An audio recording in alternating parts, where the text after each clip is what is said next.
Hello friends, स्वागत है आपका चांद वर्ल्ड न्यूज़ में। आज हम लेकर आए हैं 12 बड़ी और ताज़ा खबरें। तो चलिए शुरू करते हैं आज की मुख्य खबरें।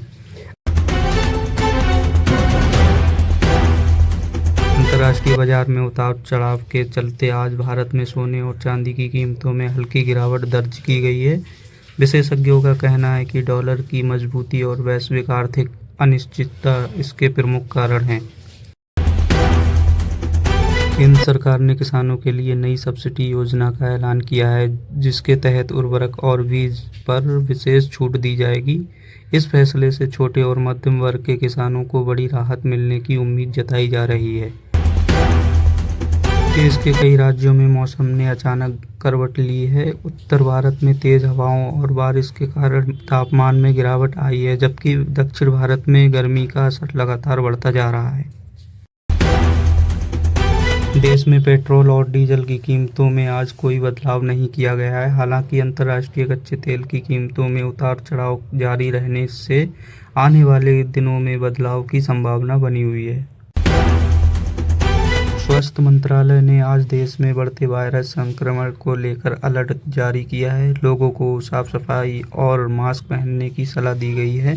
खासकर भीड़ भाड़ वाले इलाकों में सतर्क रहने को कहा गया है। भारतीय रेलवे ने यात्रियों की सुविधा के लिए कई नई ट्रेनों की घोषणा की है। इसके अलावा टिकट बुकिंग सिस्टम को और आसान बनाने के लिए कई तकनीक लागू की जा रही हैं।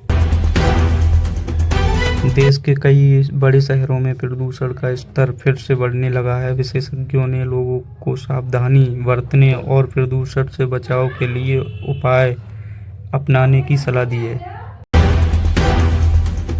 टेक्नोलॉजी सेक्टर में आर्टिफिशियल इंटेलिजेंस का इस्तेमाल तेज़ी से बढ़ रहा है। कई कंपनियां अपने उत्पादों और सेवाओं में एआई को शामिल कर रही हैं, जिससे कामकाज और अधिक स्मार्ट और तेज हो रहा है।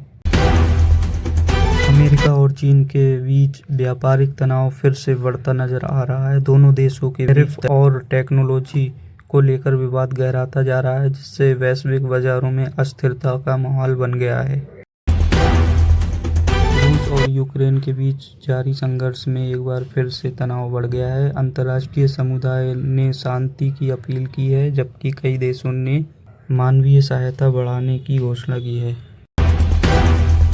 यूरोप के कई देशों में ऊर्जा संकट गहराता जा रहा है। गैस और बिजली की बढ़ती कीमतों के कारण आम जनता पर आर्थिक दबाव बढ़ रहा है, जिससे सरकार राहत पैकेज पर विचार कर रही है। मध्य पूर्व में तनाव बढ़ने के कारण वैश्विक तेल बाजार प्रभावित हो रहा है। कच्चे तेल की कीमतों में उतार चढ़ाव से कई देशों की अर्थव्यवस्था पर असर पड़ रहा है।